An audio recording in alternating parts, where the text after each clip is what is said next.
khairan. Assalamualaikum warahmatullahi wabarakatuh. Waalaikumsalam warahmatullahi wabarakatuh. Suaranya bagus atau eko menggema? Mantap, Ustaz. Oke, baik. Mumtaz, Mumtaz. Alamal insana alam ya'lam. Alhamdulilladzi arsala rasulahu sayyidana Muhammadin khairal anam mu'alliman wa mubasysyiran wa nadhira wa da'iyan ila Allahi bi'idnihi wa sirajan munira. Asyhadu an la ilaha illallah wahdahu la syarikalah wa asyhadu anna sayyidana Muhammadan abduhu wa rasuluhu wa safiyyuhu alladzi la nabiyya ba'da. Amma ba'd. Qala Allah azza wa jalla fi kitabil aziz. A'udzu billahi minasyaitonir rajim. Ya ayyuhalladzina amanu taqullaha wa tanzur nafsum ma qaddamat lighadin wattaqullaha innallaha khabirum bima ta'malun wa la takunu kalladzina nasullaha fansahum anfusahum ulaika humul fasiqun la yastawi ashabun nari wa ashabul jannati humul faizun. Qala Rasulullah sallallahu alaihi wasallam al-mu'minul qawiyyu khairun wa habbu ila Allahi minal mu'minid dhaif. Wa kama qala aidan khairukum man ta'allama al-Qur'ana wa 'allamahu. Shadaqallahul 'azim wa shadaqa rasuluhu an-nabiyul karim wa nahnu 'ala dzalika minal mu'minin. Hadirin mukarramin wal muhtaramin yang terhormat, serta sosialisasi 4 MPR RI kerjasama dengan Ma'had An-Nu'aimi, yang terhormat para guru, para ustadz, para dosen, ketua pimpinan Ustadz Haji Itang Rukmana LCMA, yang saya hormati para pimpinan PKS yang hadir dan juga tokoh-tokoh masyarakat yang hadir, para peserta webinar baik yang online maupun yang offline yang semuanya saya hormati. Alhamdulillahirabbil alamin, kita bersyukur pada Allah Subhanahu wa taala dan saya harus sampaikan jazakumullah khairan, terima kasih kepada Ma'had An-Nu'aimi yang telah bekerja sama dengan MPR RI menyelenggarakan kegiatan sosialisasi 4 pilar MPR RI ini. Jadi memang kegiatan ini adalah kegiatan legal formal yang dilakukan oleh MPR, legal formal karena dilakukan oleh lembaga formal bernama MPR, lembaga negara, dulu lembaga tertinggi negara namanya. Formal karena legal karena kegiatan ini memang merupakan pengamalan atau pelaksanaan daripada ketentuan undang-undang tentang MPR, DPR, DPRD, dan DPD yang mengamanatkan kepada kami MPR untuk melakukan sosialisasi terhadap yang disebut dengan 4 pilar MPR. Dan jazakumullah khairan kepada Ma'had An-Nu'aimi karena memang MPR bekerja sama dengan lembaga apapun yang ada di Indonesia, di dalam maupun bahkan di luar negeri, untuk mensosialisasikan 4 pilar ini. Kita kerjasama dengan yayasan, dengan ma'had, dengan pesantren, dengan perguruan tinggi, dengan para guru, dengan para dosen, dengan ibu-ibu, dengan majelis taklim, para ustadz, termasuk juga dengan DPR, DPRD, termasuk pejabat negara, di eksekutif, di yudikatif. Jadi kita termasuk juga dengan TNI dan Polri. Jadi karenanya kalau hari ini kerjasama dengan Ma'had An-Nu'aimi, itu adalah kelanjutan dari apa yang dikerjakan oleh MPR. Jadi dengan demikian maka jelaslah bahwa kegiatan ini adalah kegiatan yang memang dikerjakan oleh MPR sepanjang waktu. Apakah ada pemilu atau tidak ada pemilu, ada pilkada atau tidak ada pilkada, kegiatan ini akan jalan terus. Dan kali ini kita bekerjasama dengan An-Nu'aimi. Bapak dan Ibu yang saya hormati, para ikhwan-ikhwat sekalian, peserta sosialisasi yang saya hormati, saya telah disampaikan tentang 4 pilar MPR RI. Jadi memang kegiatan ini judulnya demikian. Dulu namanya, jadi kegiatan ini dimulai pertama kali ketika saya menjadi ketua MPR pada tahun periode 2004-2009. Tapi waktu itu namanya adalah kegiatan sosialisasi putusan MPR. Pada waktu periode berikutnya, pada zaman Pak Taufik Kemas, kegiatan ini berubah menjadi kegiatan sosialisasi 4 pilar kebangsaan. Sekalipun materinya 85% adalah materi yang kami wariskan pada periode beliau itu. Tetapi kemudian ada yang mempermasalahkan judul 4 pilar kebangsaan ini karena dianggap menyamakan antara MPR, antara Pancasila dengan Undang-Undang Dasar, dengan NKRI, dengan Bhinneka Tunggal Ika, dan kemudian diadukan ke Mahkamah Konstitusi. Dan Mahkamah Konstitusi membuat keputusan tidak diperbolehkan untuk mempergunakan istilah 4 pilar kebangsaan karena syubhat tadi itu.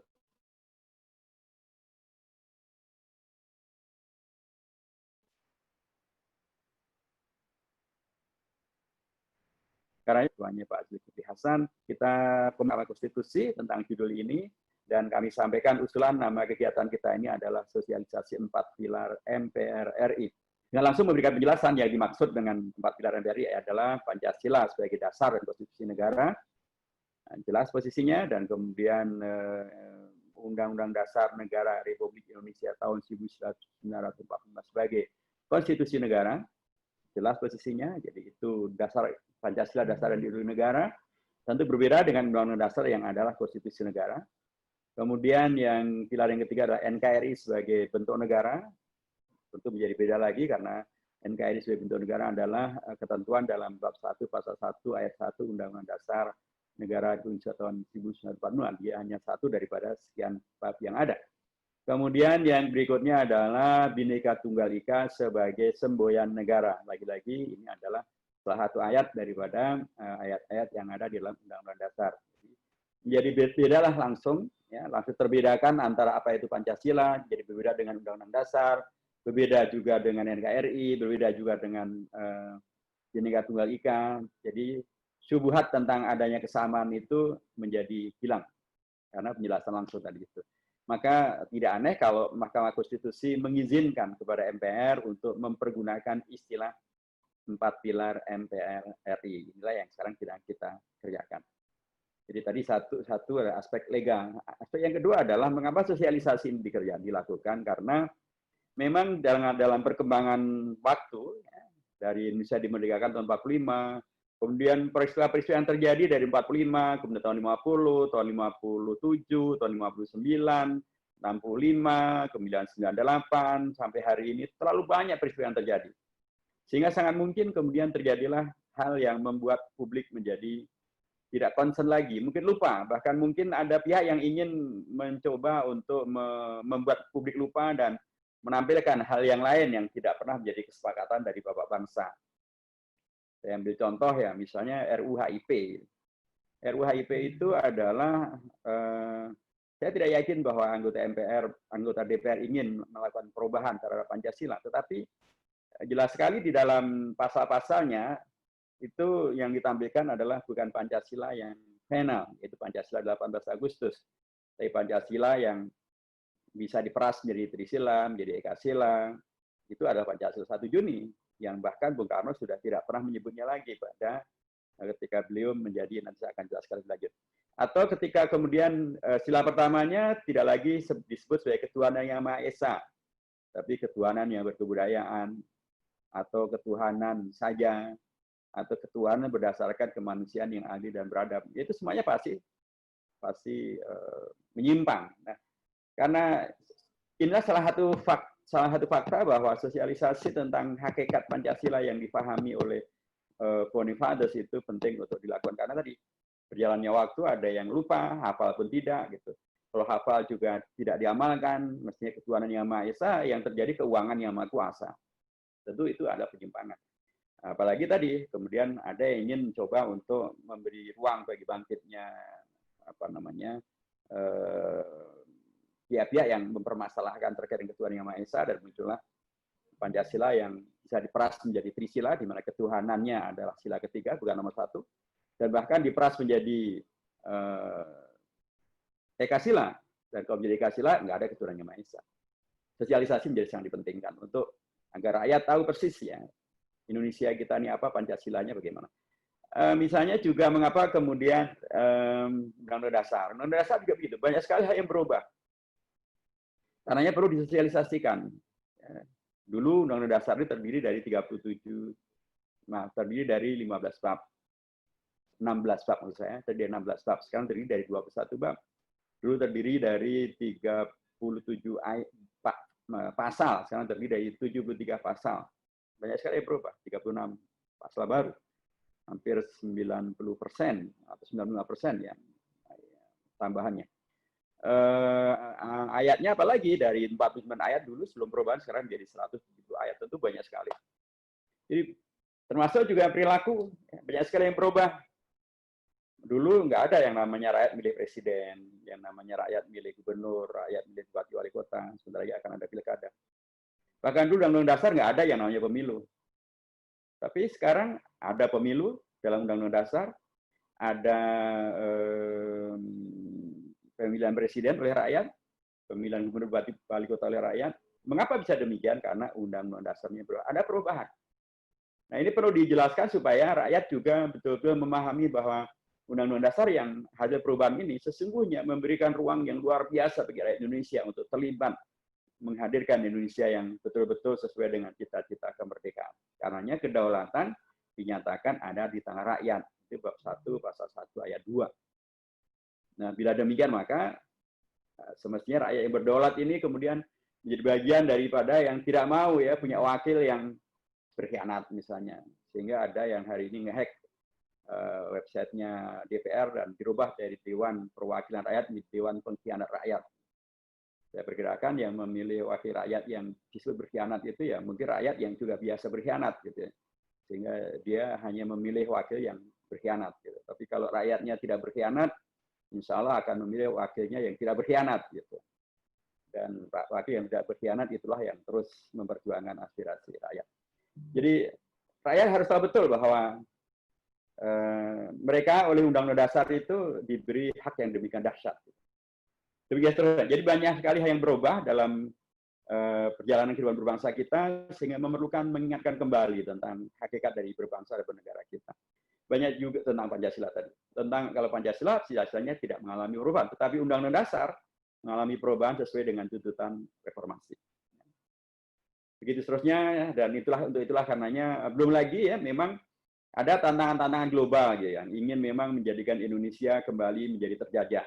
Memang tidak lagi terjajah secara fisik, tapi terjajah secara ideologi, terjajah secara ekonomi, terjajah secara budaya, dan kemudian mereka menyebarkan sekulerisme, liberalisme, hedonisme, materialisme, dan bahkan ateisme, bahkan pun juga mungkin akan merujuk kepada permisivisme, semuanya serba boleh. Itu tentu semuanya bertentangan dengan jati diri kita sebagai bangsa yang mempunyai ideologi Pancasila. Nah, itulah karenanya sosialisasi ini dikerjakan oleh MPR ya, sejak saya menjadi ketua MPR tahun 2004 yang lalu sampai hari ini dan begitu seterusnya. Dan kami memang merasa bahwa nggak cukup MPR yang menyelenggarakan kegiatan ini. Harus juga dilakukan oleh pemerintah eksekutif. Karena MPR tidak mempunyai kaki sampai ke kelurahan, sampai ke RT RW. Kami hanya ada satu MPR saja. Kami nggak punya bahkan MPR daerah saja tidak ada. Kalau DPR masih ada, DPRD tingkat provinsi ada, di tingkat kabupaten ada, tapi kalau MPR tidak ada. Apalagi keanggotaan MPR itu sekaligus pasal 2 ayat 1, sekaligus keanggotaan MPR adalah anggota DPR dan anggota DPD. Jadi anggota kami itu sudah sangat sibuk dengan sehari-hari di DPR. Begitu luar biasa sibuknya mereka sampai rapat-rapat untuk menyelesaikan undang-undang Omnibus Law pun harus sampai malam-malam hari, pindah-pindah tempat, dimajukan gitu. Luar biasa. Sekalipun itu kami tolak sebenarnya karena itu tidak menghadirkan sebuah pembahasan yang itkon gitu ya. Jadi karena anggota kami sekaligus anggota DPR DPD, itu tidak mungkin mereka akan penuh waktu di MPR kecuali pimpinannya. Kemudian yang berikutnya adalah kami tidak punya kaki kuasa sampai ke daerah-daerah. Dan anggaran kami pun juga sangat terbatas, sehingga tidak mungkin kami menyelenggarakan ini sendirian. Karena sejak saya menjadi ketua MPR, kami sudah sampaikan kepada Presiden waktu itu Pak SBY, agar eksekutif ambil peran, sebagaimana dulu ada yang namanya BB7, ada namanya penataran P4 oleh negara gitu ya. Kita ingin begitu. Sekalipun tentu ideologinya dan atau metodenya bukan metode indoktrinasi seperti zaman Orde Baru dulu. Tapi metodenya adalah metode reformasi, seperti karena kita berada di era reformasi.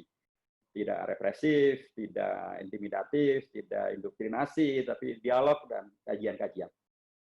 Nah, waktu itu Pak SBY mengeluarkan dukungannya dengan membuat impres yang mendukung kegiatan ini. Nah, ketika kemarin zaman Pak Zulkifli Hasan menjadi Ketua MPR, kami ajukan kepada Pak Jokowi, Presiden, untuk ikut terlibat di dalam sosialisasi ini. Kemudian beliau membentuk yang sekarang disebut dengan BPIP. Sayangnya BPIP ini malah membuat beragam manuver dan atau pernyataan-pernyataan publik yang tidak sesuai dengan cita-cita awal berdirinya lembaga semacam ini. Tiba-tiba Ketua BPIP membuat gaduh dengan pernyataan bahwa musuh sesungguhnya Pancasila adalah agama. Itu pasti ngawur. Ya, karena justru agamalah yang menghadirkan Pancasila, agamalah yang menjadi roh spirit perjuangan memerdekakan Indonesia. Teriakan Allahu Akbar merdeka itu kalau bukan agama nggak mungkin. Nah, kemudian ada juga yang kemarin menyatakan bahwa agama dijadikan alat untuk mencari kekuasaan. Jadi lagi-lagi atau menyatakan bahwa Assalamualaikum akan diganti dengan salam Pancasila. Itu pasti hal-hal yang kemudian tidak sesuai dengan fungsi dan keharusan sebagai BPIP. Yang harusnya melakukan yang kita pikirkan dulu adalah agar mereka menjadi BP7 yang mempersiapkan bahan-bahan untuk sosialisasi melalui metode trainer begitu ya, sehingga bisa menghadirkan tokoh-tokoh yang hebat. Baik, itulah karenanya sekali lagi sosialisasi ini dikerjakan. Nah, sekarang dengan antum-antum semuanya, para mahasiswa dan keluarga besar daripada Anwa ini dan masyarakat di sekitar Anwa ini di Kebayoran Lama yang semuanya pastilah religius. Saya yakin tidak ada di antara antum semuanya yang PKI, pasti nggak ada. Nggak ada yang ateis, pasti tidak ada. Tidak ada yang Marxis, pasti tidak ada. Karena memang dulu yang namanya PKI, yang namanya Marxis, yang namanya Leninis, yang namanya komunis, itu memang yang ada justru mereka mempunyai sejarah pemberontakan terhadap Indonesia. Tahun 26 mereka memberontak, nanti setelah merdeka tahun 48 mereka berontak lagi. Mereka tidak ada nama-nama mereka ya, apalagi tokoh-tokohnya begitu, di dalam keanggotaan badan-badan yang mempersiapkan Republik Indonesia merdeka, termasuk menghadirkan Pancasila. Tidak ada mereka sama sekali. Itu bisa kita lihat. Jadi kalau kita bicara tentang Pancasila, kita bicara tentang dasar negara, ideologi negara. Mengapa kemudian diperlukan ada dasar negara dan ideologi negara? Pertama, itu ada kelaziman di seluruh dunia juga begitu. Seperti antum di yayasan dan atau di Mahat Anwai pasti punya visi dan misi. Begitulah ideologi dari suatu atau salah satu penampakan pengejauhantan daripada ideologi. Nah, setiap negara pasti punya ideologi, punya dasar yang kemudian menjadi rujukan berbangsa dan bernegara untuk menghadirkan realisasi daripada cita-cita bersama. Waktu itu ketika Jepang ya mempersiapkan atau akan memberikan kemerdekaan bagi Indonesia, dibentuklah satu panitia untuk mempersiapkan Indonesia merdeka, namanya BPUPK, Badan Penyelidik Usaha Persiapan Kemerdekaan Indonesia. Ketuanya ada seorang Ningrat, Kanjeng Raden Tumenggung, tapi seorang dokter sekaligus, ada dokter Kanjeng Raden Tumenggung Rajiman Wedyo Diningrat. Ada 60-an anggota BPUPK, kemudian beliau bertanya kepada Flor, kita akan mendirikan Indonesia merdeka. Asasnya apa? Dasarnya apa? Ideologinya apa? Kemudian tampillah dua kubu utama ya, satu kubu dari kalangan nasionalis Muslim. Di situ ada dari tokoh-tokoh dari latar belakang pesantren seperti dari pesantren Al-Khairiyah dan kemudian beliau belajar di Al-Azhar. Kiai Haji Abdul Fattah Hasan, beliau dari Serang, dari Banten. Kemudian ada dari PUI ya, Persatuan Umat Islam. Ada Kiai Haji Ahmad Sanusi dari Sukabumi. Beliau seorang santri yang kemudian juga nanti belajar di Mekah. Sama juga Kiai Haji Abdul Halim juga dari seorang santri yang kemudian nanti belajar di Mekah dan mereka pulang nanti bikin pesantren di mana-mana. Itu dari PUI. Jadi ada dari Khairiyah, ada dari PUI, ada juga dari Muhammadiyah seperti Kiai Haji Wahid, Kiai Haji Abdul Kahar Muzakir, ada Kiai Bagus Hadi Kusumo, ada Kiai Haji Mas Mansur. Ya. Ada juga dari NU seperti Kiai Haji Maskur dari agama nanti, dan atau Kiai Haji Wahid Hashim, putra dari Hadratus Syekh Kiai Haji Hashim Asy'ari. Ada juga dari partai Islam, baik itu dari partai Masyumi. Waktu itu Masyumi belum jadi partai ya, cikal bakal partai Masyumi, Kiai Haji Mas Mansur, maupun juga dari Partai Syarikat Islam seperti Haji Agus Cokrosuyoso dan Partai Penyadar. Itu dari partai-partainya. Jadi dari Partai Islam ada, dari Ormas Islam ada, dari Tamatan Pesantren ada, dari Tamatan Timur Tengah ada, gitu ya. Tentu juga itu mereka yang menyuarakan agar Indonesia berdasarkan Islam. Mengapa berdasarkan Islam? Karena ya kita kan demokrasi itu merujuk pada yang terbanyak di Indonesia, yang terbanyak adalah umat Islam. Tapi pihak sebelah yang lain mengatakan, iya kita memang mayoritas beragama Islam, tetapi semua kita adalah kebangsaan. Sekalipun ada yang agamanya bukan Islam, sekalipun ada yang ideologinya bukan Islam, tapi semua kita adalah kebangsaan. Karena mereka mengusulkan asasnya adalah asas kebangsaan. Namanya adalah Pancasila. Itu dibidatokan oleh Profesor Supomo, dibidatokan oleh Mr. Muhammad Yamin, dan terakhir dibidatokan oleh Bung Karno tanggal 1 Juni. Saat itulah muncul, dia bertanya kepada Floor, kalau ada lima nilai yang akan kita jadikan sebagai dasar negara, ini namanya apa? Ada yang mengatakan itu namanya adalah Pancadharma. Kalau Pancadharma, kata Bung Karno, Dharma itu artinya ada kewajiban. Kita tidak sedang bicara tentang kewajiban, tapi kita bicara tentang dasar negara. Karenanya Muhammad Yamin menyampaikan itu adalah Pancasila. Jadilah Pancasila sebagai pidatonya Bung Karno 1 Juni. Tapi Pancasila Bung Karno berbeda dengan Pancasila yang kita mengerti sekarang. Baik dari urut-urutannya maupun juga dari kontennya, dari isinya. Pancasila Bung Karno, sila pertama adalah peri kebangsaan. Nomor 2 adalah atau nasionalisme, ya. Nomor 2 adalah peri kemanusiaan atau internasionalisme. Sila yang ketiga adalah demokrasi. Sila yang keempat adalah keadilan sosial. Sila kelima adalah ketuhanan yang Maha Esa atau ketuhanan yang berkebudayaan. Beda kan? Urutannya beda, isinya juga berbeda. Itulah yang didatokan oleh Bung Karno tanggal 1 Juni. Nah, sampai pada waktu itu belum ada kesepakatan. Jadi dasar kita apa? Dasar negara Indonesia mau dimerdekakan itu apa? Maka dibuatlah panitia kecil. Tadinya namanya panitia 8, oleh Bung Karno dirubah menjadi panitia 9. Panitia 9 ini dirubah oleh Bung Karno supaya sesuai dengan representasi latar belakang daripada warga bangsa Indonesia. Karenanya dibuatlah 4 orang dari kalangan nasionalis non agama Islam, ya, dan 4 orang dari nasionalis Muslim. Saya tidak membuat dikotomi nasionalis dan Islami, karena Islam juga nasionalis, yang nasionalis ya beragama Islam juga Muslim. Nah, 4 nasionalis yang dari kalangan non agama Islam itu, 1 adalah Bung Hatta, 2 adalah Muhammad Yamin, 3 adalah Mr. Ahmad Subarjo, keempat adalah seorang non-Muslim, Mr. A.A. Maramis. Saya sering sampaikan guyonan bahwa sekalipun nama beliau A.A. Maramis, tapi beliau tidak ada hubungannya dengan A.A. Gim. Ini ada 2 tokoh yang berbeda. A.A. Maramis itu dari Manado, dari Sulawesi Utara. Kalau A.A. Gim dari Bandung. Nah, kemudian 4 tokoh dari nasionalis Muslim atau nasionalis Islam gitu ya. 1 adalah dari NU Kiai Haji Kahar Mutakhir, dari Kiai Haji Wahid Hashim, dari Muhammadiyah Kiai Haji Kahar Mutakhir. Kemudian dari partai Islam ada dari Partai Syarikat Islam Haji Abdi Kusno Cokrosuyoso.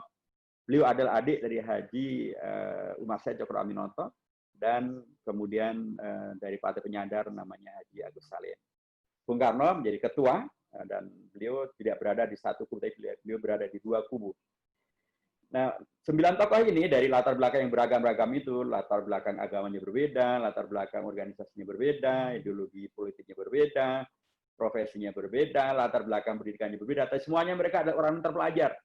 Tadi ada yang Dr. Andes itu adalah gelar sarjana ekonomi dari Belanda pada zaman Belanda dulu. Itu Muhammad Hatta, beliau alumni dari Rotterdam.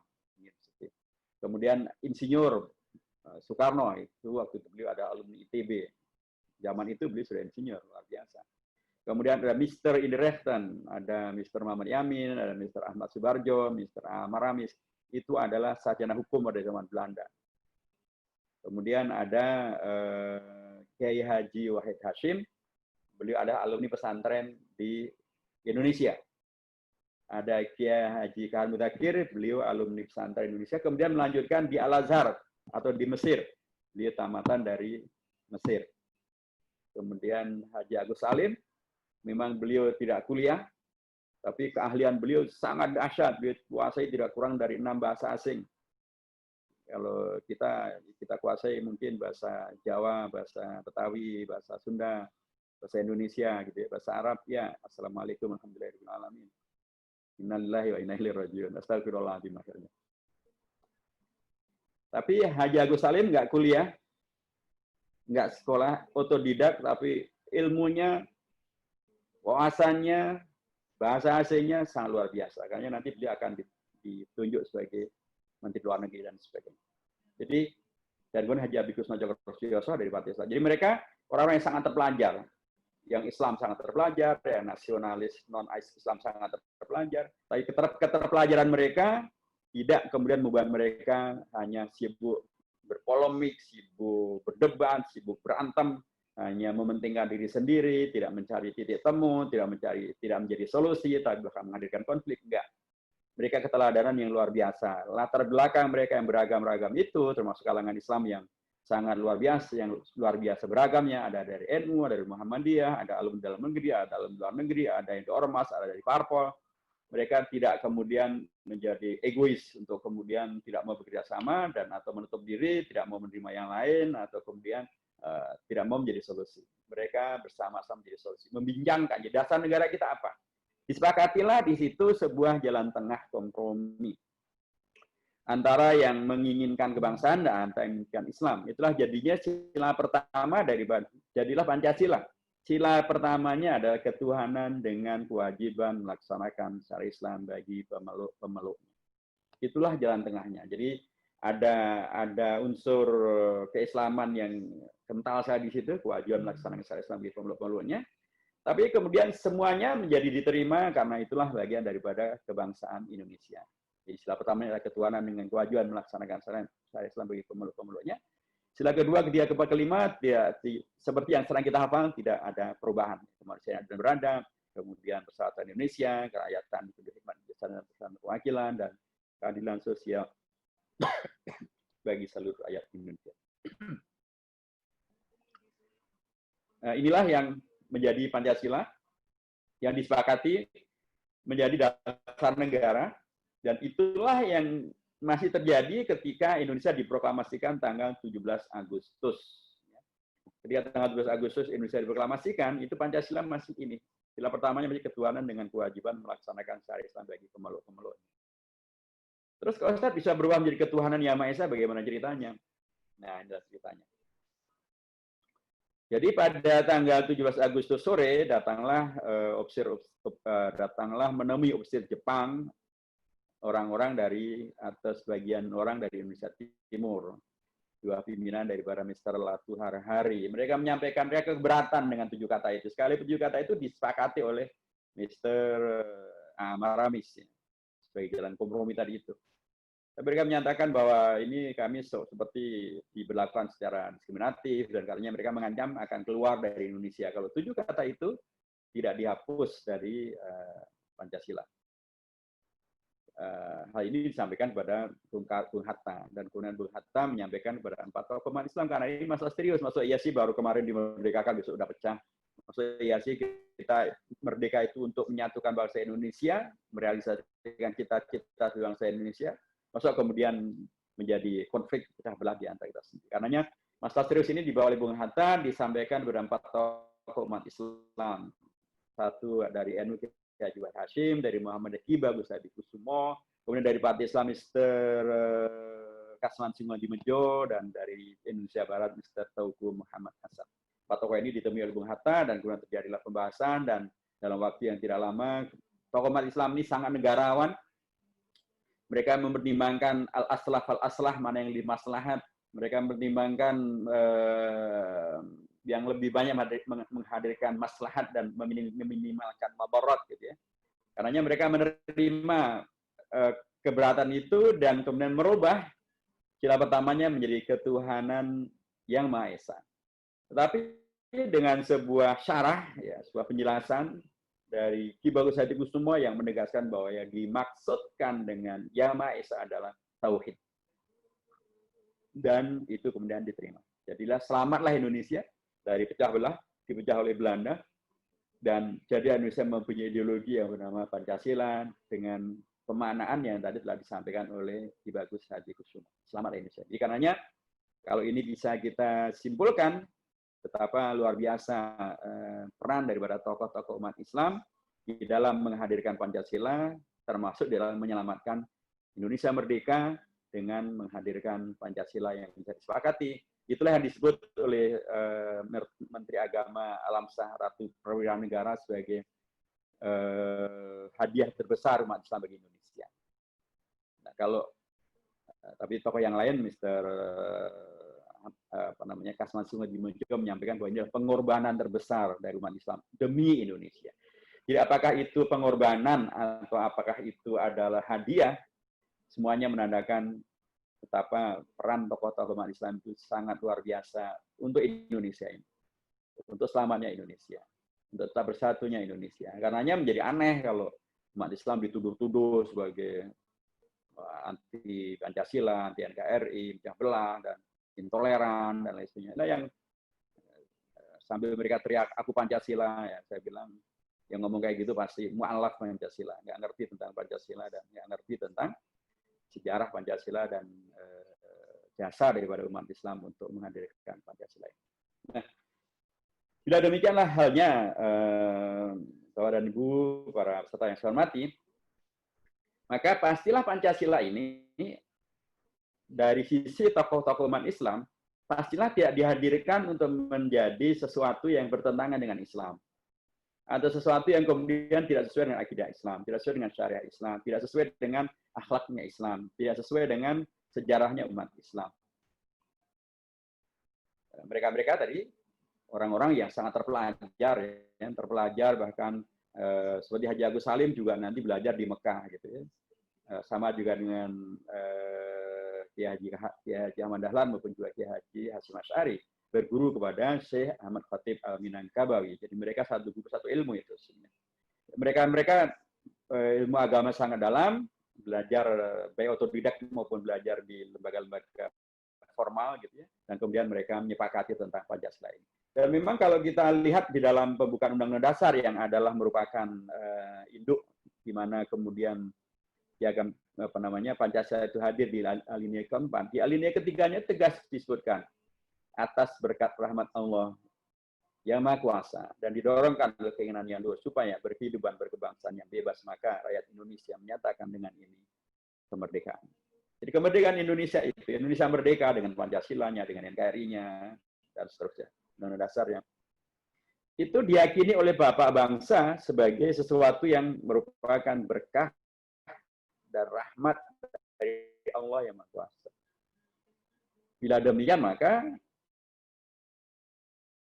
ya sudah pantasnya bila kemudian semangat menjaga keberkahan, mensyukuri karunia Allah tetap hadir. Bila demikian, maka ya tidak mungkin logika ini dimunculkan di kelompok sekuleris, bagi kelompok ateis, bagi kelompok komunis, nggak mungkin. Karena mereka pasti kalau sekuler ya tidak mau menghadirkan agama ke dalam perilaku berbangsa dan bernegara. Mereka ingin pisahkan betul. Mana yang untuk negara, mana untuk bangsa, mana untuk raja, dan mana untuk kaisar. Mana untuk raja dan mana untuk tuan. Itu mereka bedakan. Tapi di sini justru disepakati untuk dimasukkan. Kemudian tidak mungkin juga komunis, karena lagi-lagi kalau kita lihat gitu ya, di dalam keanggotaan BPUPK, Panitia 9, anggota PPKI, nggak ada itu nama Tan Malaka, tidak ada, tokoh PKI yang lain seperti Muso, tidak ada, Amir Syarifuddin yang memberontak di Madiun, semuanya tidak ada, Nyoto dan atau DN Aidit yang pimpinan PKI yang memberontak tahun 65, juga tidak ada. Jadi Pancasila ini memang sudah dengan sendirinya sejak dari awal dan sejak dari berdirinya, sejak di sejarah dibikinnya, memang semangat keagamaannya sangat kental. Bahkan Ki Bagus Saidikusumo menegaskan ketuhanan Yang Maha Esa itu adalah tauhid. Dan karenanya wajar bila kemudian nggak ada PKI di situ. Karena PKI pasti bertentangan dengan prinsip ketuhanan Yang Maha Esa dalam semangat tauhid itu. Jadi kalau kemudian mereka berontak tahun 48, berontak lagi tahun 65, karena memang mereka tidak rela bila negara itu dasarnya adalah ketuhanan Yang Maha Esa, Pancasila ketuhanan Yang Maha Esa. Karena itu bertentangan secara diametral dengan PKI karena mereka melakukan pemberontakan. Dan karenanya korban utama dari PKI juga adalah pesantren, adalah musola, adalah santri, adalah kiai. Itulah yang terjadi pada tahun 48 dan tahun 65 juga demikian, ditambah tahun 65 ada korbannya para jenderal TNI. Dan wajar bila kemudian dari dulu pun umat Islam, para kiai, para santri, ormas Islam, partai Islam, Masyumi, umat Islam NU dan Muhammadiyah, Ansor maupun juga Kokam Muhammadiyah, bersama dengan TNI mereka berada di garda terdepan menyelamatkan Indonesia dari ideologi komunisme, menyelamatkan Indonesia dari PKI yang melakukan pemberontakan itu. Nah, jadi saya mengatakan sekali lagi bahwa Pancasila karenanya relasinya dengan umat Islam demikian amat sangat ketat, amat sangat erat gitu ya. Sehingga wajar bila umat Islam penting untuk menyelamatkannya dan tidak membiarkannya kemudian ditarik-tarik, diisi oleh hal-hal yang kemudian menyimpang seperti terkait dengan RUU HIP. Saya kira salah satu yang fenomenal dari RUU HIP adalah menyatunya atau bersatu padunya ormas-ormas Islam dan bahkan ormas keagamaan dengan NU, Muhammadiyah, MUI, FPI, kemudian Hikmah Budi, kemudian KWI, PGI, Matakin dan lain sebagainya. Dan kami di DPR juga bersama dengan mereka menolak RUU HIP. Jadi sekali lagi ini adalah satu kewajaran saja kalau kemudian ormas keagamaan begitu terusik ya dan kemudian menolak RUU HIP karena Pancasilanya bukan Pancasila yang mereka sepakati. Ya.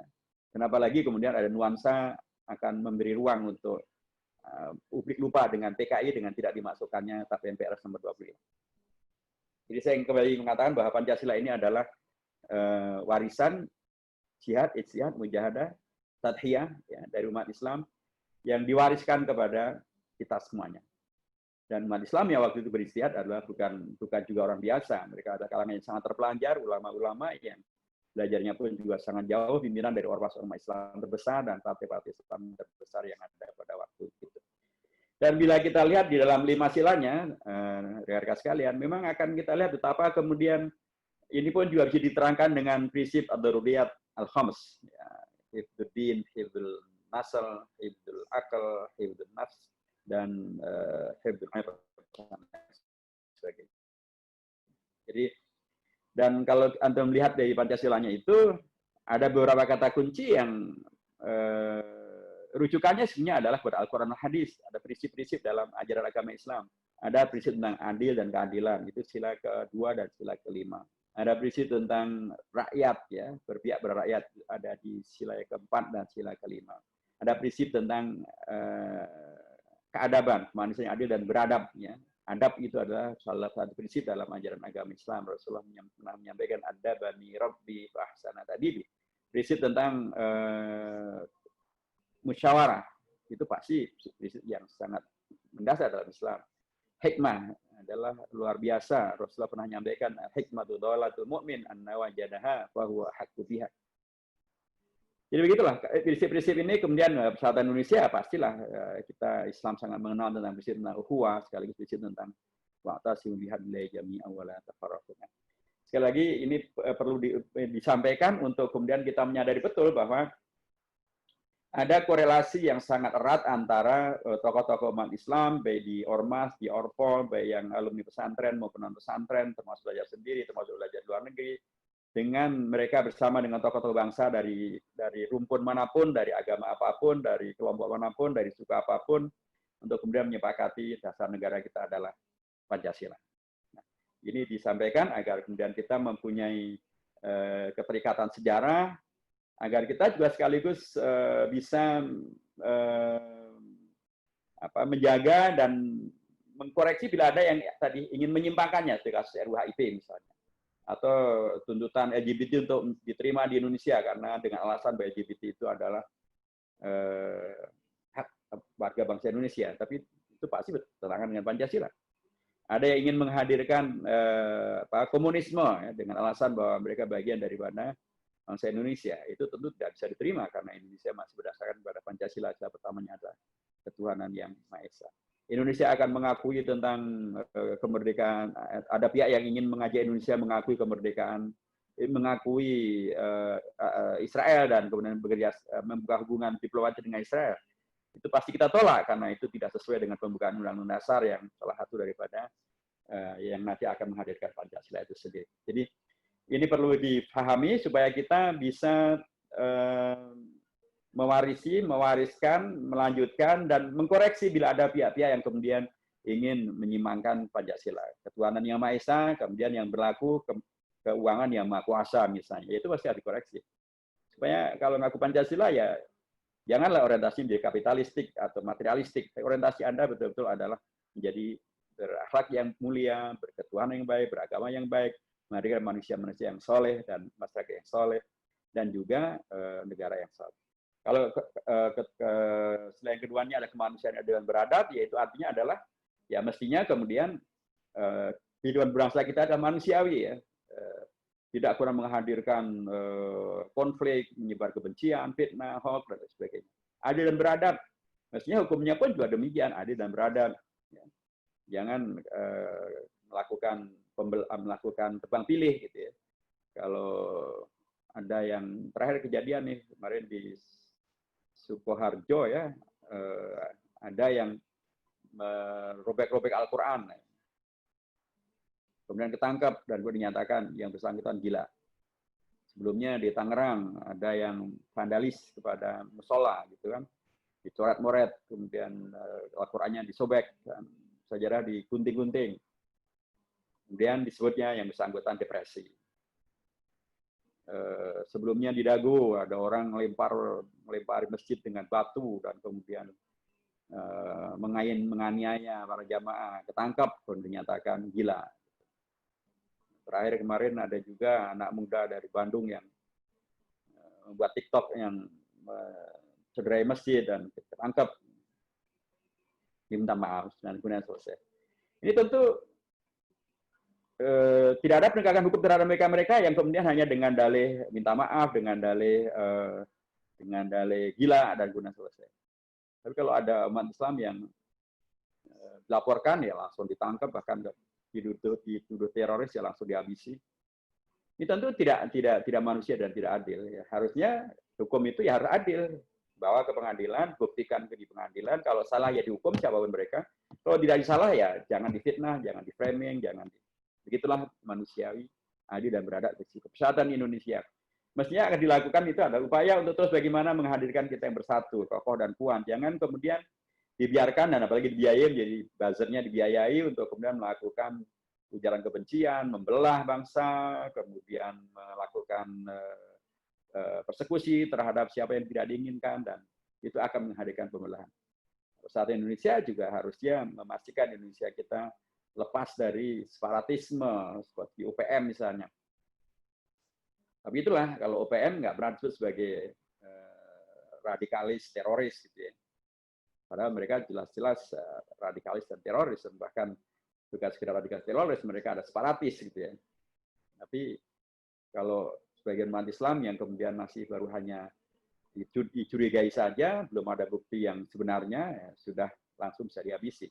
Jadi bagian-bagian dari kalau persatuan Indonesia ya hendaknya sekali lagi orientasinya adalah bagaimana menjaga Indonesia tetap bersatu, tidak ada separatisme di sana, tidak ada terorisme memang, tapi harusnya semuanya lagi-lagi berbasiskan kepada hukum yang adil dan beradab. Kerakyatan dipindul hikmat dan perwakilan ya, menegaskan kembali tentang bagaimana rakyat dalam konteks Pancasila diposisikan dalam posisi yang sangat terhormat. Mereka bermusyawarah dan musyawarah sangat penting, sehingga karenanya memang harusnya dalam konteks berbangsa bernegara memang orientasinya bukan sekedar banyak-banyakan, tapi hendaknya adalah musyawarah. Nah, kalau musyawarah itu kemudian orientasinya sekali lagi bukan sekedar banyak-banyakan, tetapi mana yang terbaik yang bisa dibicarakan dan bisa dihadirkan. Ketika orientasinya hanya banyak-banyakan, ya ini kejadian seperti pengesahan RUU tentang Omnibus Law. Ada 7 fraksi yang setuju dan 2 fraksi yang menolak. dengan alasan yang menerima lebih banyak maka disahkan, sekalipun pengesahannya juga penuh dengan kontroversi, termasuk juga ketidaksesuaian dengan tata tertib yang ada, karena sampai akhir kemarin pun juga belum dibagikan. Jadi rancangan undang-undang yang mau disahkan itu yang mana, itu fisiknya belum ada, sehingga menjadi aneh ketika itu tetap disahkan. Kalau partai kami yang jelas menolak. Keadilan sosial bagi seluruh Indonesia itu maknanya adalah bahwa negara diwajibkan untuk betul-betul menghadirkan orientasi yang membawa kepada karunia Allah yang luar biasa bernama Indonesia ini, kekayaan alamnya yang sangat luar biasa,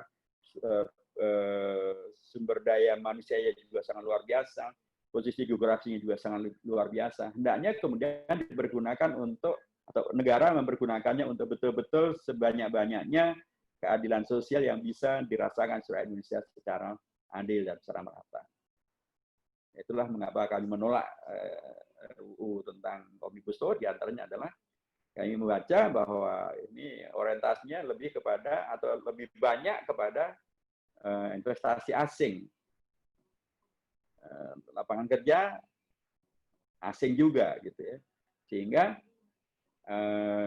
perintah Undang-Undang Dasar maupun perintah Undang-Undang Dasar untuk negara itu melindungi tumpah darah Indonesia dan segenap rakyat Indonesia menjadi, dan memajukan kesejahteraan umum untuk seluruh rakyat Indonesia tentunya, itu tidak semuanya bisa dilaksanakan. Jadi kita berharap dengan ini kita tetap berorientasi, tidak ikut-ikutan melakukan penyimpangan bila terjadi penyimpangan, tapi kalau ada penyimpangan ya kita ikut mengkoreksinya supaya kembali kepada cita-cita Indonesia merdeka. Demikian terkait dengan masalah Pancasila, dan Pancasila ini kemudian sekali lagi menjadi dasar negara yang diterima dan dikuatkan oleh dekret Presiden Bung Karno tahun 59 bulan Juli tanggal 5 yang mengkaitkan sekali lagi antara Pancasila dengan Piagam Jakarta dan dengan Undang-Undang Dasar. Ini menjadi yang sangat kuat karenanya posisi daripada Piagam Jakarta, karena dinyatakan sebagai satuan yang tak terpisahkan dan menjadi bagian daripada yang menjadi bagian dari yang tak terpisah dan yang ya begitu. Jadi kesatuan yang tidak terpisahkan, jadi satuan yang menjadi kokoh dan kuat.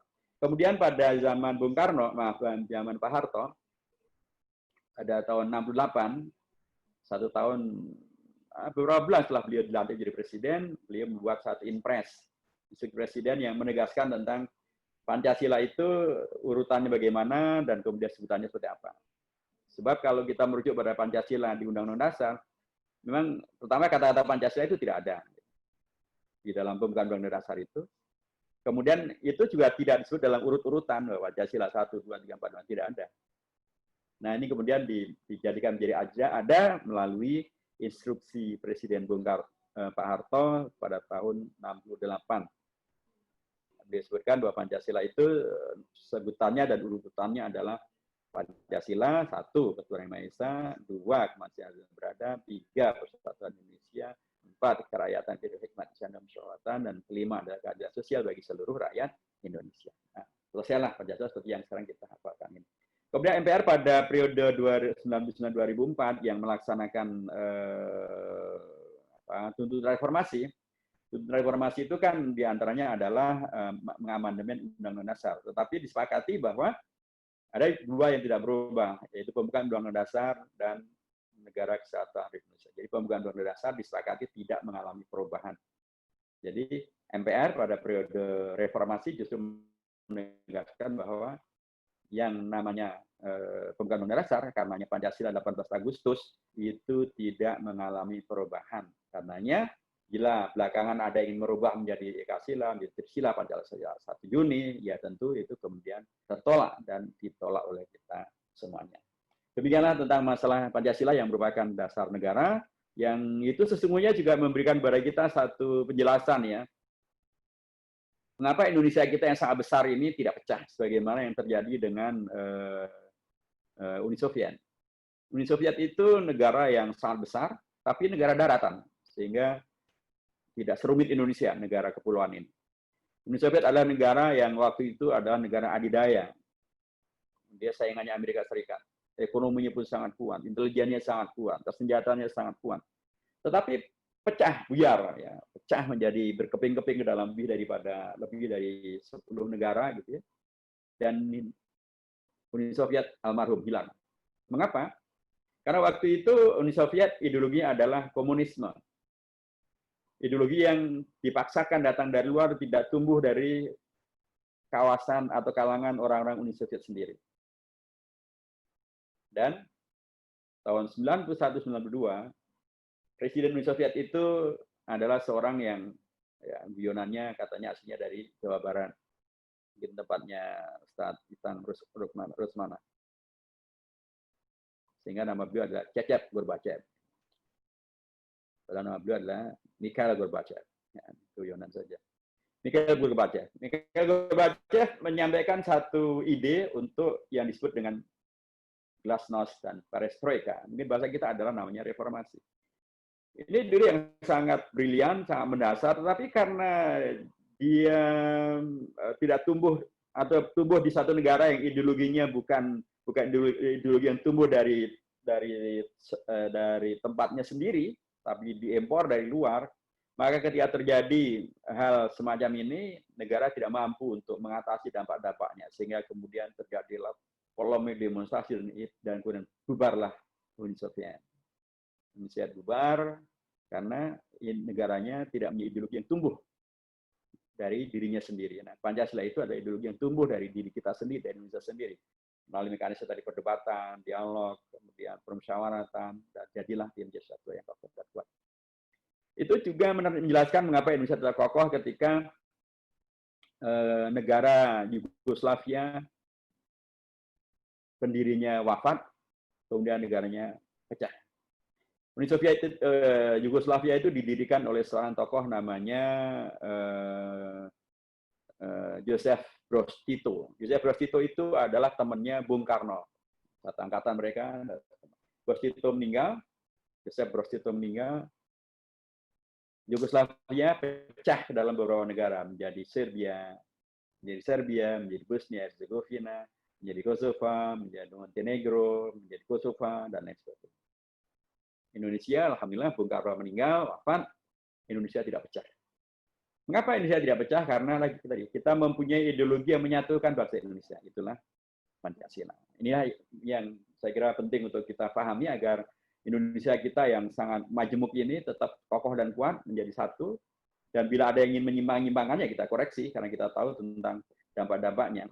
So, kalau sampai Indonesia pecah, waduh ini dampaknya akan sangat luar biasa dahsyat. Ya, kalau Uni Soviet pecah, kalaupun Yugoslavia pecah, itu warganya masih berada di tempat masing-masing. Misalnya Uni Soviet itu suku Rusia ya masih di negara Rusia, suku Tajik di negara Tajikistan, suku Uzbek di negara Uzbekistan, suku Kirgiz berada di Kirgistan. Begitu seterusnya. Jadi mereka masih ada di tempat masing-masing. Nah kalau Indonesia itu sudah warganya sudah menyebar kemana-mana. Jakarta ini misalnya mayoritas bukan orang Betawi. Jakarta ini mayoritas orang Jawa, kemudian orang Sunda, hanya ada Ustadz Kitang di sini. Kemudian ada juga orang yang ketiga adalah orang Minang, baru keempat orang Betawi. Nah, kalau sampai pecah, bagaimana ini? Sumatera Utara misalnya juga demikian. Sumatera Utara itu mayoritas bukan orang Batak. Sumatera Utara mayoritasnya orang Jawa. Jadi kalau sampai Indonesia pecah, kerumitannya nggak terbayangkan. Dan itu dampaknya akan sangat luar biasa ke kawasan Asia Tenggara, bahkan ke Australia sekalipun. Jadi karenanya ini sangat penting kita menjaga, dan kita mempunyai ideologi yang bisa kita rujuk, yang merupakan sumbangsi daripada para tokoh bangsa dari kalangan umat Islam, yang beragam-ragam tadi itu, dan itu menjadi penting untuk kita pahami bahwa itu adalah warisan jihad, ijtihad, mujahadah dari tokoh-tokoh umat Islam yang luar biasa. Mari kita lanjutkan, Bapak dan Ibu yang saya hormati. Untuk yang pilar yang kedua adalah tentang Undang-Undang Dasar. Tadi di depan sudah saya sampaikan mengapa Undang-Undang Dasar ini pun juga perlu disosialisasikan karena memang terlalu banyak yang berubah. Tadi di depan sudah saya sebutkan tentang perubahan-perubahan itu.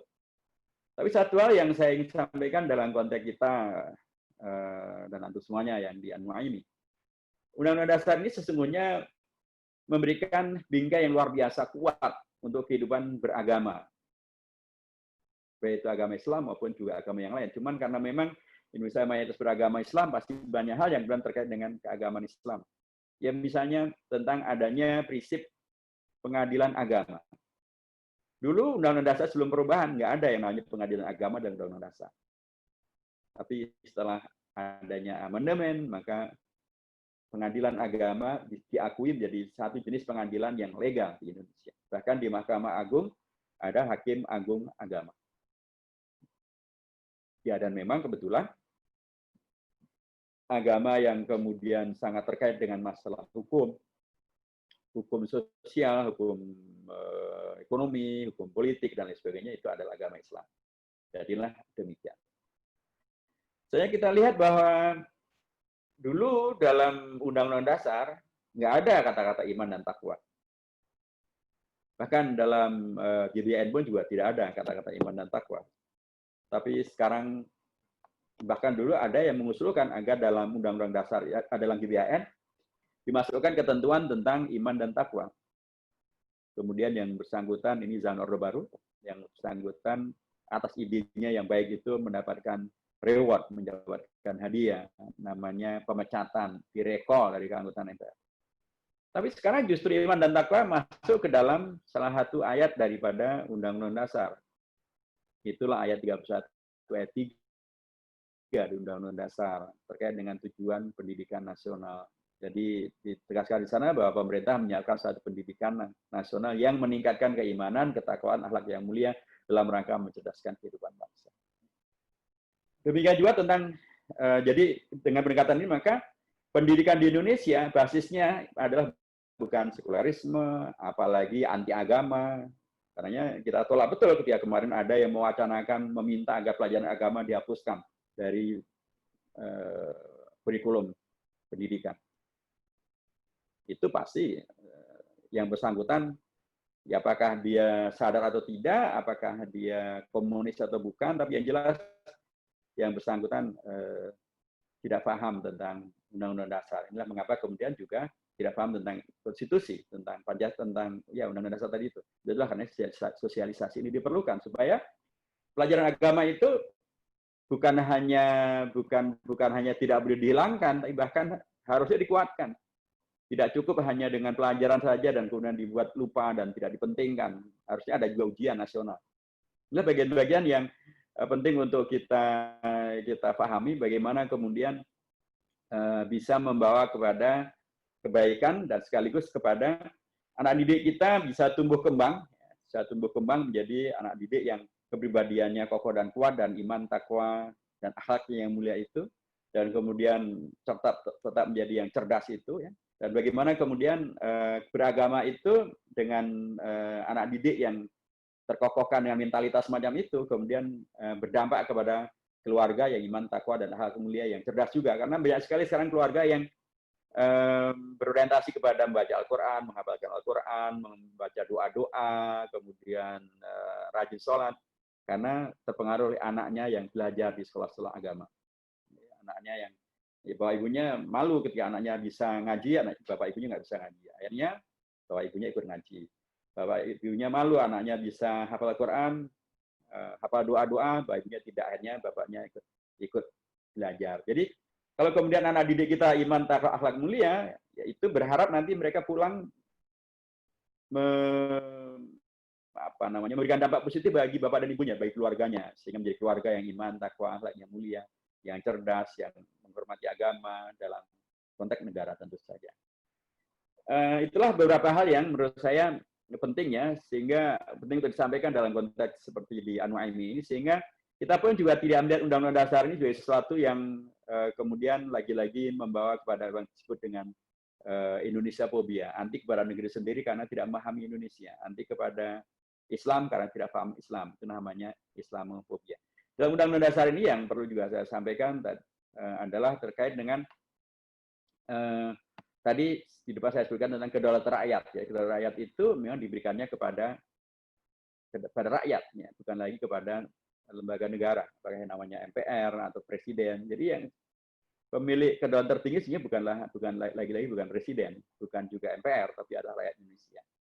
Karena kalau dalam konteksnya pilkada, saya selalu sampaikan bahwa pilkada itu nggak ada dulu dalam Undang-Undang Dasar sebelum perubahan. Tapi setelah ada perubahan menjadi ada di pasal 18 ayat 4, karenanya ini harus dipergunakan dengan benar gitu ya.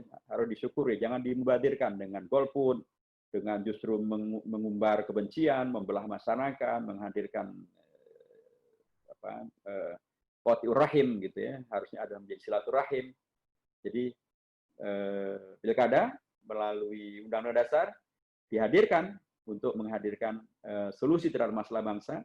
Jangan justru membelah bangsa, jangan justru menjadi klaster baru terhadap COVID-19, dan itu harus betul-betul dicermati. Terakhir dalam konteks ini saya ingin sampaikan bahwa Undang-Undang Dasar adalah dalam konteks kita di Indonesia kita pahami sebagai ideologi ataupun konstitusi yang hidup.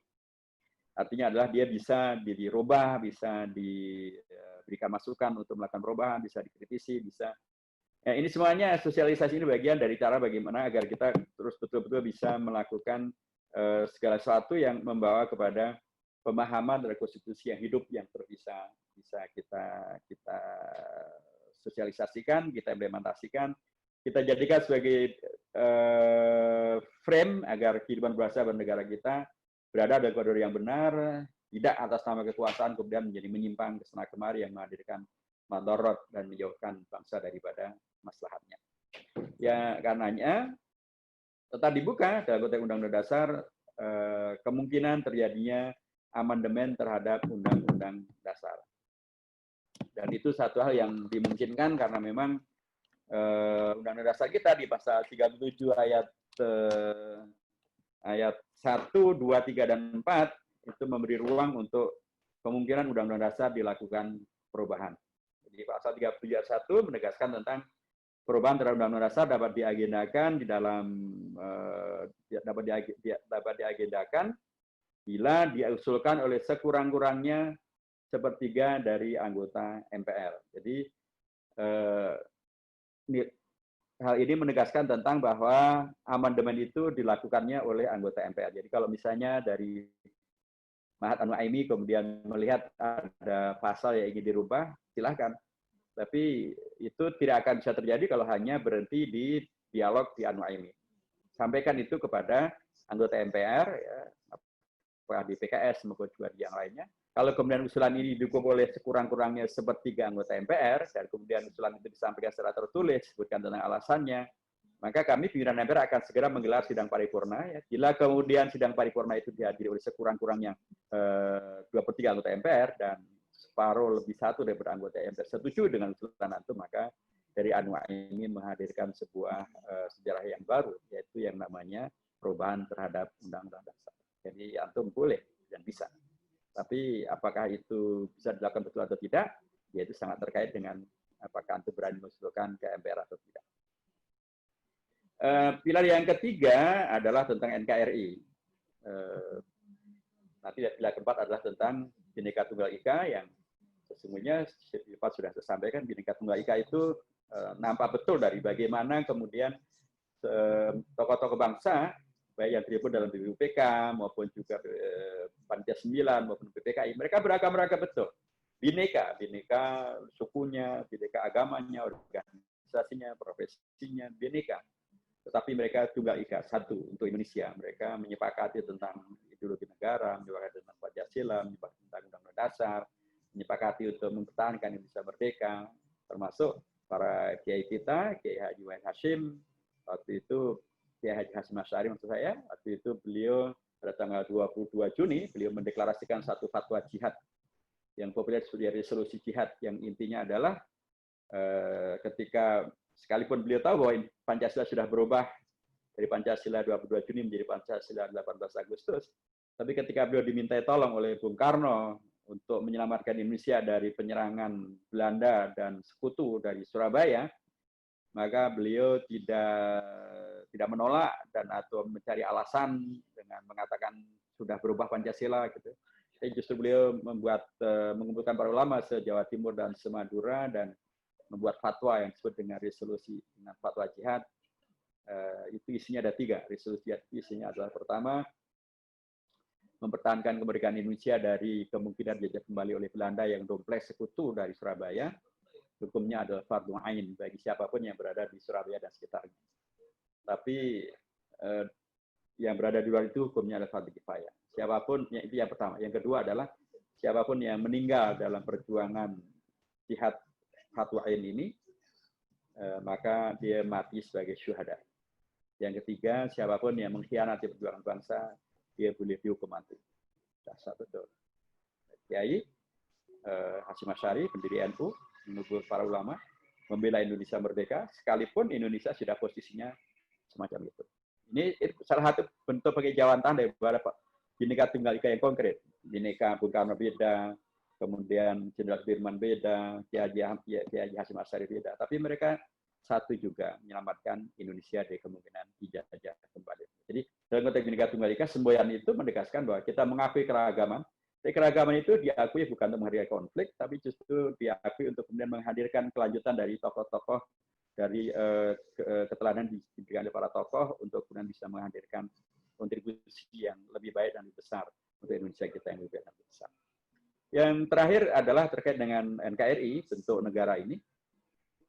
Itu memang adalah satu negara kesatuan Indonesia ini adalah satu bentuk negara yang dipilih oleh Bapak Bangsa. Dan itu kemudian dipatrikan, diabadikan di dalam Undang-Undang Dasar di bab 1 pasal 1 ayat 1 dari Undang-Undang Dasar. Dan itulah kesepakatannya ya. Tapi Belanda tidak rela bila Indonesia menjadi negara kesatuan. Kalau Indonesia menjadi negara kesatuan, Republik Indonesia akan menjadi negara yang besar, kokoh dan kuat, dan karenanya akan tidak bisa disetir oleh maunya Belanda. Dan karenanya mereka terus mengganggu Indonesia. Diseranglah Indonesia, dibuatlah perjanjian Linggarjati, Indonesia hanya diakui Belanda hanya dalam 3 kawasan saja, yaitu Jawa, Sumatera, dan Madura. Di luar itu bukan Indonesia. Itu sudah Indonesia, NKRI sudah dipecah oleh Belanda. Lebih parah lagi adalah melalui konferensi Meja Bunda tanggal 27 Desember tahun 49. Indonesia dipecah oleh Belanda, dipecah ke dalam negara-negara serikat, gitu ya. Dan itulah yang diakui oleh Belanda. Beliau tidak mengakui NKRI, yang diakui Belanda adalah Republik Indonesia Serikat. Dan itu diproklamasikan tanggal 27 Desember tahun 49. Ada kabinetnya, ada undang-undang dasarnya, undang-undang dasarnya bukan lagi UUD 45, tapi undang-undang dasar RIS. Nah, bagaimana ceritanya kemudian kembali menjadi NKRI? Ya, inilah satu hal yang harus kita sebutkan ya, dan mudah-mudahan akan menjadi penyemangat kita semuanya umat Islam untuk terus menjaga Indonesia. Itu karena jasa dari seorang tokoh umat Islam, seorang ketua fraksi Partai Islam Masyumi, Partai Masyumi di DPR RIS. Beliau namanya Muhammad Natsir. Beliau sebagai ketua fraksi Partai Islam Masyumi, beliau melihat Indonesia dibawa oleh Belanda keluar dari cita-cita Indonesia merdeka, dari NKRI menjadi RIS. Beliau mendengarkan konflik di daerah-daerah antara negara federal dengan negara federal yang lainnya dan menghadirkan terus bermasalah yang tidak selesai. Karena beliau segera bertemu dengan pimpinan partai yang paling kanan, yang paling kiri. Beliau ketemu dengan partai Kristen di bawah pimpinan B. Tambunan, ketemu dengan partai Katolik di bawah pimpinan J. Kasimo, dan kemudian beliau menyampaikan satu pidato yang disebut dengan mosi integral tanggal 3 April tahun 50 yang intinya adalah menolak RIS gitu ya, dan untuk kembali kepada cita-cita Indonesia merdeka yang namanya NKRI.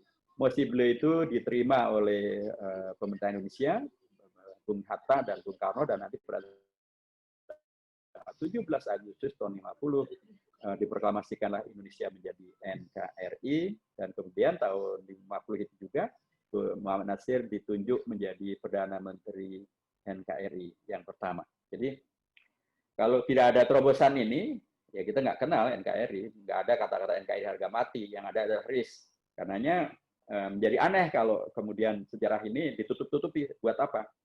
Bahkan mungkin ditutup-tutupi untuk agar kemudian umat Islam selalu dipojokkan, disingkirkan, menjadi hanya layaknya dibully saja gitu ya, seolah-olah tidak punya jasa bagi Indonesia, padahal yang menyelamatkan Indonesia menjadi NKRI lagi-lagi adalah pimpinan Partai Islam Masyumi. Artinya itu ada pihak yang masih mempermasalahkan umat Islam dalam konteks NKRI, ya, dan kemudian teriakannya NKRI harga mati, ya saya sebut bahwa ya ngomong gitu itu adalah NKRI harga mati, itu adalah mereka yang mualaf NKRI. Tapi sekaligus pilihan dari Muhammad Natsir juga memberikan kepada kita satu fakta bahwa Pilihan tokoh-tokoh umat Islam pada waktu itu adalah, pada waktu itu ada 3 jenis kenegaraan yang sedang tampil ya. PKI memberontak di Madiun tahun 48. Kemudian tahun 49 di Jawa Barat ada DITII. Kemudian 49 akhir ada Republik Indonesia Serikat. Jadi ada Republik Indonesia Serikat, ada DITII, ada komunis. Ternyata yang dipilih oleh Muhammad Natsir, ketua fraksi Partai Masyumi ini, yang kemudian menjadi pilihan dari umat Islam bangsa Indonesia, bukan 3-tiganya, bukan PKI, bukan DITII, juga bukan RIS.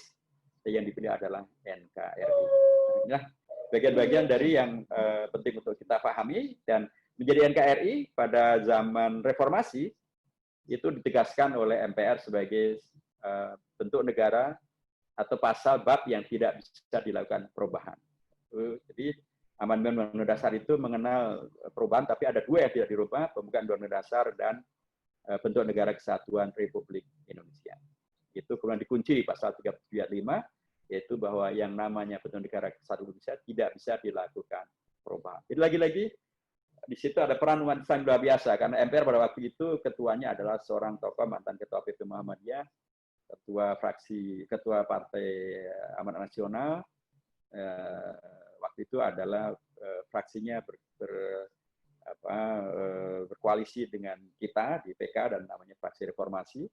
Jadi beliaulah yang ketua MPR yang kemudian menegaskan melalui Undang-Undang Dasar bahwa yang namanya NKRI adalah harga mati yang tidak bisa dilakukan perubahan.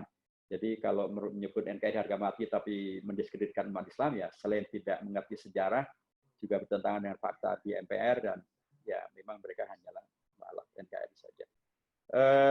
Saya kira demikian, Bapak dan Ibu yang saya hormati. Kita berharap dengan semakin mengenali tentang 4 pilar ini, maka kita akan semakin memahami bahwa Indonesia ini dengan Pancasilanya, Undang-Undang Dasarnya, NKRI-nya, Bhinneka Tunggal Ika-nya, adalah warisan jihad, ijtihad, mujahadah, tadhiyah daripada para tokoh-tokoh agama Islam juga, baik yang dari Ormas maupun dari Orpol, para ulama maupun politisi, bersama dengan tokoh-tokoh bangsa yang lainnya dalam konteks semangat Bhinneka Tunggal Ika menghadirkan NKRI adalah Indonesia yang sekarang ini kita warisi, dan penting untuk kita jaga supaya bisa kita wariskan bagi generasi yang akan datang. Karena bila ada siapapun yang melakukan penyimpangan, melakukan melencengan, penghapusan sejarah, ya layaknya kita kritisi supaya kita betul-betul bisa menjaga dan mewariskan pada generasi berikutnya, apakah generasi milenial maupun generasi post milenial, era 4.0 maupun 5.0, kapanpun juga nilai-nilai ini layak untuk terus selalu bisa kita kembangkan. Barakallahu fikum jami'an. Assalamualaikum warahmatullahi wabarakatuh.